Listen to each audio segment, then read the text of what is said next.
Adam here with Brooksaw Antiques. Today we have this 1952 Smith Corona Silent vintage portable typewriter. I'm going to show you how to use the functions and make sure they all work. Up top is the adjustable paper guide. This helps you guide the page in straight. I'm going to line that up with the edge of the platen, which is the main roller that feeds the paper. This is the left margin. I'm going to set this on about 5 to 10. Just in between the two paper fingers is where you want your margins, and this right margin about 85. And this is the paper support arm that flips up from the back. This is the paper bale that sits on top. It's got 3 adjustable rollers, and that's when you know you're dealing with a luxury Smith Corona, is when you have all this support to hold the page down nice and tight for nice print.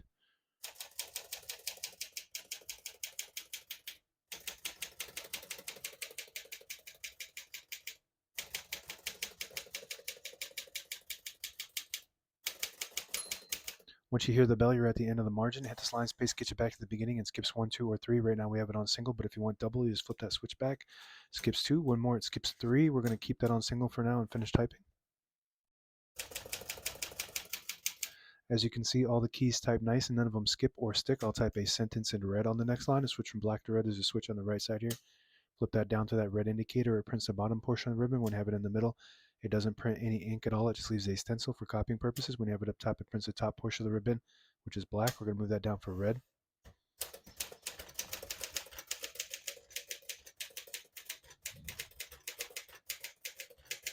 Beautiful typing machine. It's one of the top, I would say top 10 maybe, typewriters of all time. Beautiful print, elite typeface, prints 12 characters per inch. And it just has a really tight, smooth, crisp action that's quiet. This was basically the precursor to the Silent Super. Pretty much the same exact machine with a little bit of differences. The Silent Super has a tab set on the keyboard, and I'll show you how to use the tab set on this one instead of the manual tab set like this one does. To pull the page out easy, there's a switch on the right side here. You flip it forward and it unlocks the rollers underneath the platen, allowing you to pull the page out easy or load thicker paper like carbon copy or cardstock. Make sure you flip that back before you load the next page, or else it won't load correctly. I'm going to put this down for now and put the color back up to black. Got a shift on each side and a shift lock on the left. To clear that, just hit the shift button again. Backspace on the top left, very smooth. Tab button on the right. So this has the manual tab sets with these little tab inserts.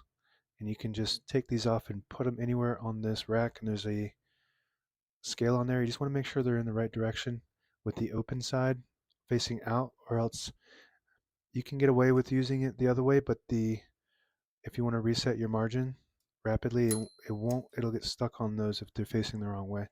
But if you're just going to keep your margin outside, you can do it either way. So when you hit the tab button, it just stops at each one of those tabs like that. Very nice.